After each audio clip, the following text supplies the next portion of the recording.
March 7th, 2026. The Strait of Hormuz. One ship crossed that day. One. The historical average is 138 ships every single day. One ship crossed. And in that single data point, the global economy, the entire machine, 20% of the world's oil, a fifth of its natural gas, 30% of its fertilizer, the electricity bills of half of Europe went from probably fine to not fine. Let me paint you a picture. Imagine a highway. One highway, it's 21 miles wide at its narrowest point. That's about the distance you drive to pick up groceries. Through that highway flows roughly 1/5 of everything the world runs on. Planes, factories, heating systems, container ships carrying your laptop and your running shoes and the fertilizer that grew your food. And now imagine someone parks a drone on that highway, and everyone just leaves. That is what happened. And the most insane part? Nobody is surprised. We saw this coming for 50 years, and we built the global economy on it anyway. Welcome to Money Never Learns. Let's start with the geography, because the geography is the whole story. The Strait of Hormuz connects the Persian Gulf to the open ocean. It's flanked by Iran on the north and Oman on the south. And through its narrowest gap, 21 miles, the world has engineered a dependency so extreme it almost sounds fictional. 20 million barrels of oil per day. Every single day.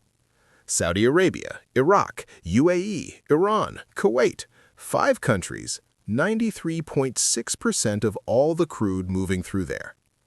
On the other end, China absorbing 37.7%, India 14.7%, South Korea 12%, Japan 10.9%, the United States 2.5%. And that number is going to matter later, so keep it in mind.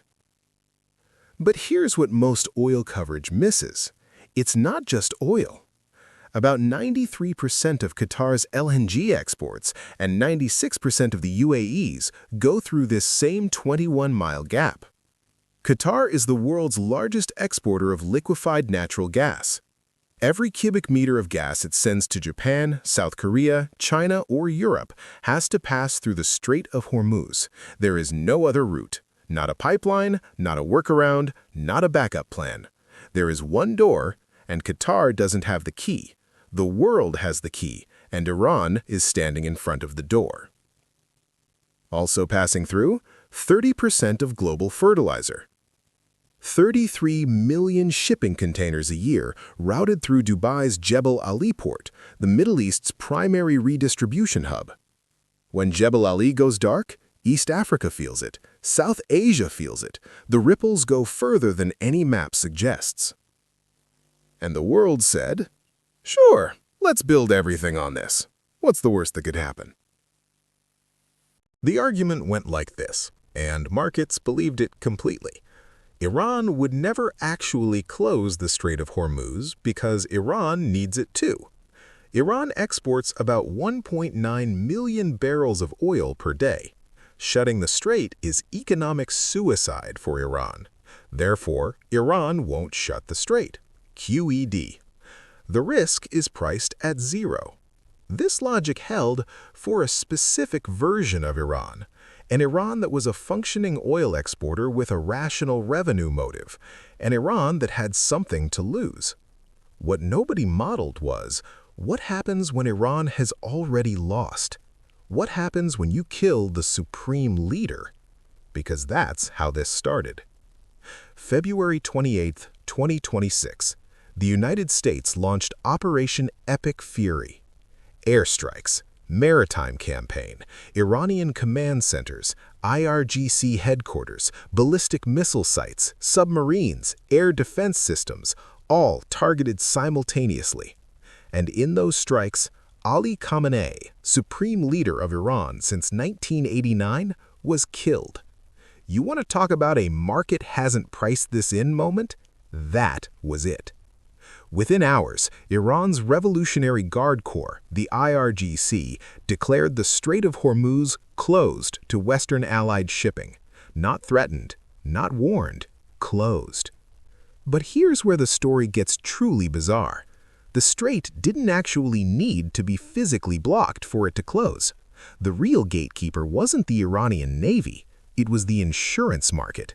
Before the conflict, the premium for transiting the Strait of Hormuz ran at about 0.125% of a ship's insured value per transit. Normal, routine, priced in.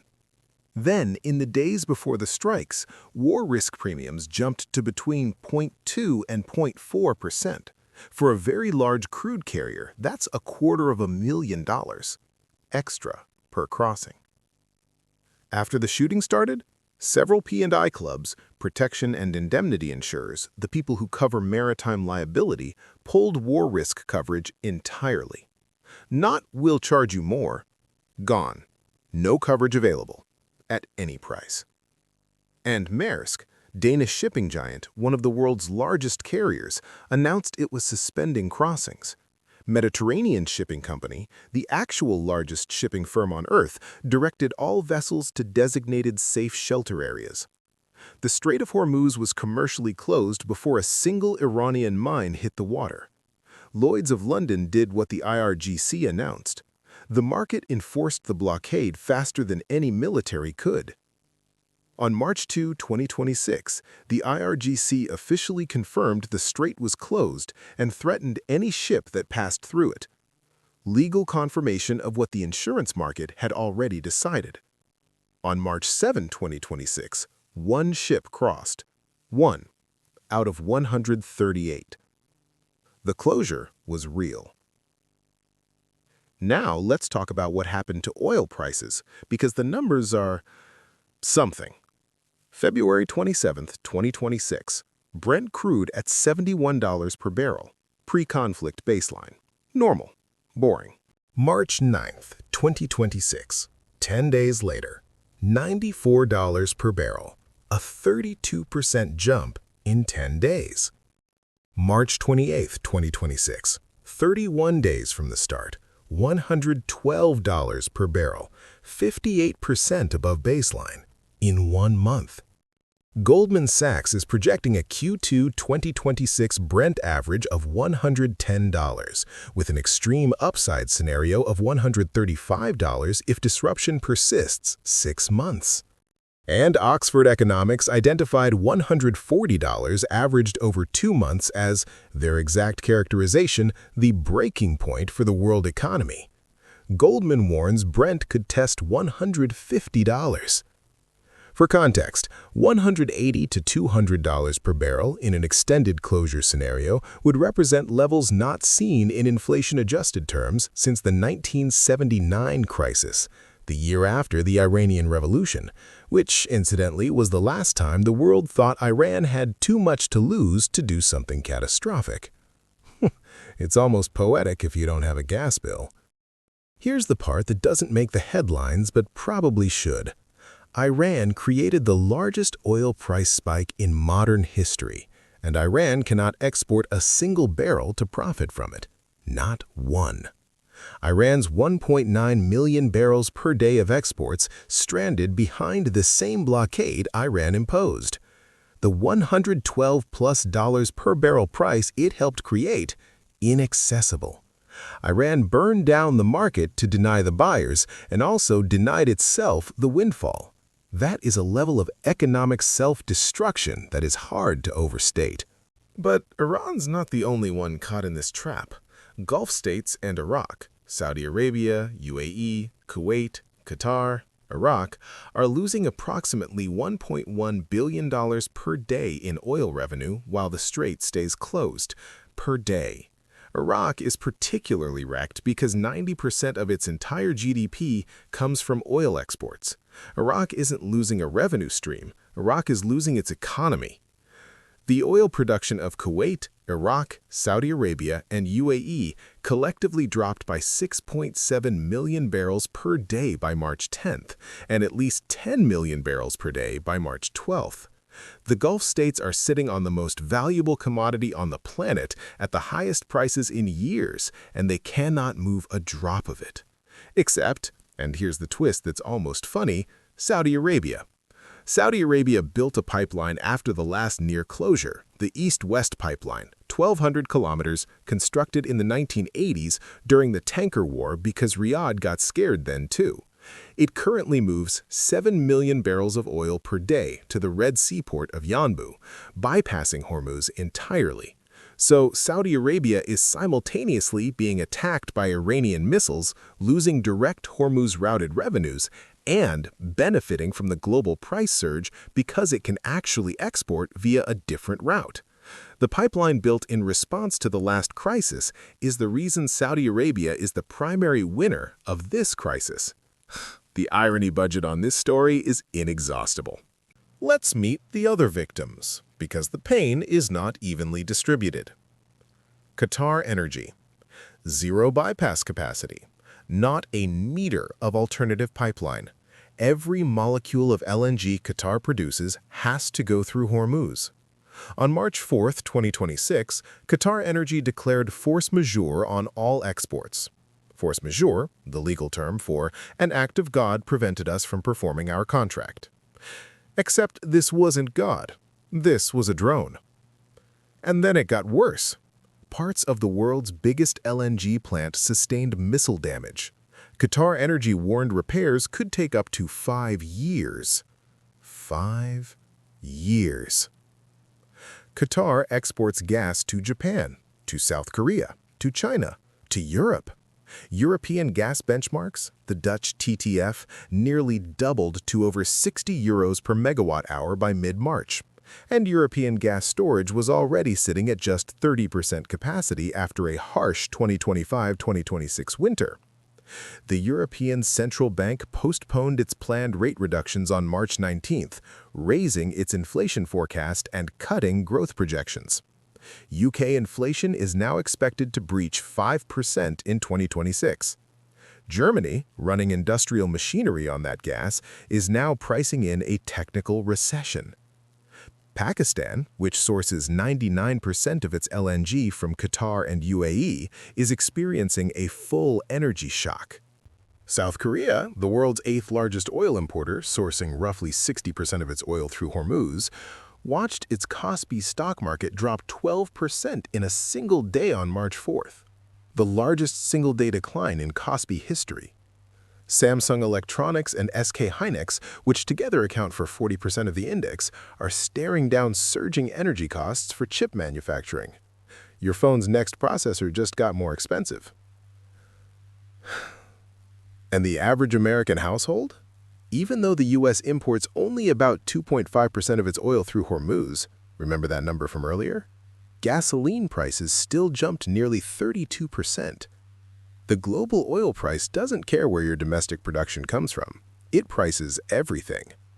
The U.S. household will spend an additional $740 on gas this year because of a conflict in a waterway it barely imports from. A regressive tax delivered by geography, paid by people who've never heard of the Strait of Hormuz. Now, the emergency architecture. Because someone built a fire extinguisher for this. Sort of. In 1974, 1 year after the 1973 oil embargo, the International Energy Agency was created, specifically because the embargo proved the world had no coordinated response to a major supply disruption. The solution? Strategic petroleum reserves. Coordinate, stand ready to release in a crisis. 52 years of preparation, and when the 2026 closure hit, the IEA activated its largest ever emergency reserve release, 400 million barrels. And that 400 million barrel release covers approximately 20 days of Hormuz equivalent oil flow. 20 days. The 1973 embargo removed 4.5 million barrels per day from global supply. The 2026 closure removes 20 million. The firewall built in direct response to 1973 can handle roughly 1/5 of the fire it was designed to prevent. The world spent 52 years building a firewall. The fire grew to 15 times the size the firewall was designed to contain. And we haven't even gotten to the bypass pipelines yet. You want to know the great "we have alternatives" argument?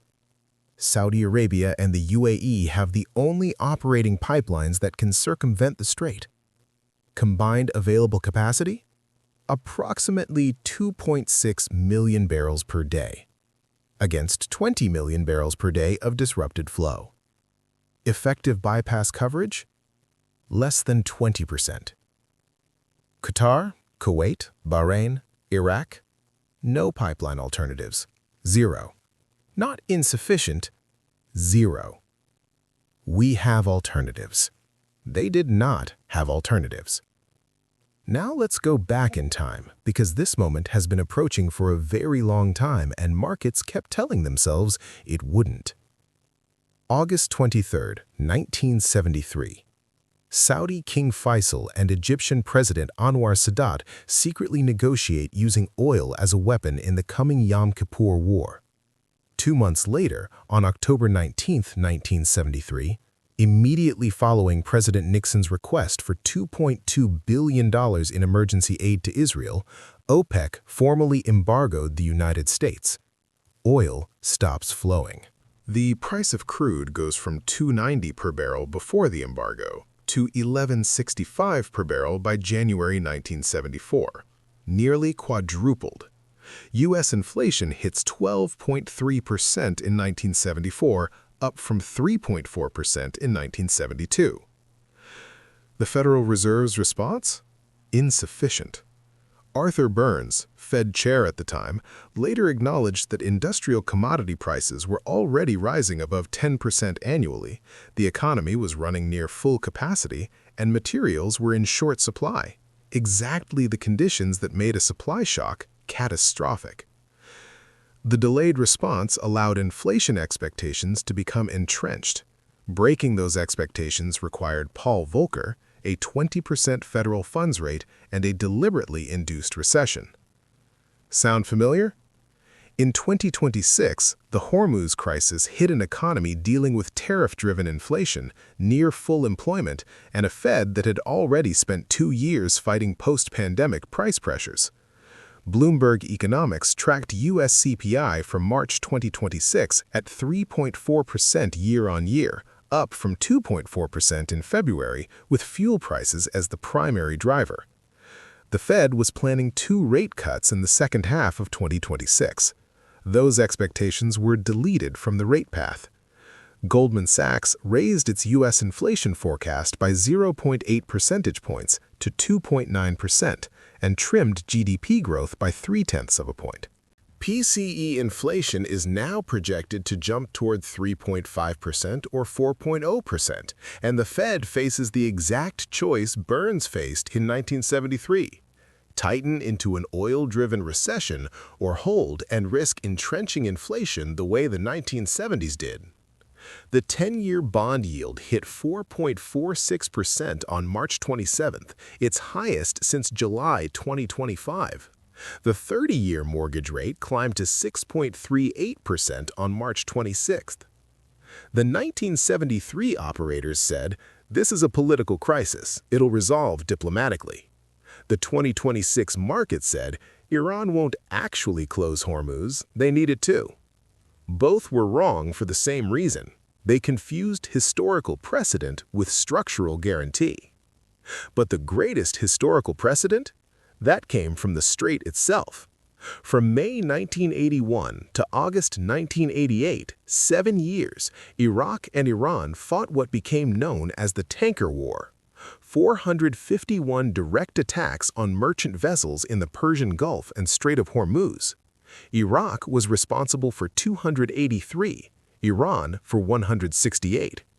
The United States eventually reflagged Kuwaiti tankers as American vessels, deployed the Navy, and in 1988, after an Iranian mine damaged the USS Samuel B. Roberts, launched Operation Praying Mantis, sinking or crippling much of the Iranian Navy.